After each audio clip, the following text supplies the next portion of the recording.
છેલ્લા ઘણા સમયથી આણંદ જિલ્લાની અંદર મુસ્લિમો દ્વારા હિન્દુઓને જે રંજાડવા માટેના સાહસ કરવામાં આવે છે,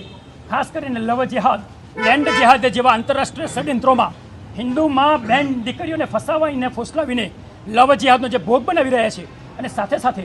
જે સરકારી છે ગૌચર છે એવી જમીનો ઉપર ગેરકાયદેસર દબાણો કરીને લેન્ડ જેહાદ જેવી આંતરરાષ્ટ્રીય ષડયંત્રો રચાઈ રહ્યા છે. એક એ મુદ્દો હતો. અને બીજો મુદ્દો કે આણંદ જિલ્લાની જે કંઈ પણ શાળાઓ અને કોલેજો જે છે એ કેમ્પસની અંદર કે કેમ્પસની બહાર મુસ્લિમ ટપોરીઓ દ્વારા હિન્દુ મા બેન બેટીઓને જે મસ્કરી કરીને ફસાવવાનો જે પ્રયત્ન કરવામાં આવે છે તેની પર તાત્કાલિક કંટ્રોલ કરવામાં આવે. અને થોડા સમય પહેલાં ચિખોદરાની અંદર જે ઘટના ઘટી એને લઈને કોઈ જ પ્રકારની કોઈ પ્રોબ્લેમ ન હોવા છતાં આણંદ જિલ્લાની અંદર અમુક કટ્ટરવાદી મુસ્લિમો દ્વારા બંધનું એલાન જે આપવામાં આવ્યું એ બંધના એલાનની અંદર અમને પોતાને કેવી શંકા છે કે આગામી દિવસોમાં જ્યારે હિન્દુ સમાજના વાર તહેવાર પ્રસંગ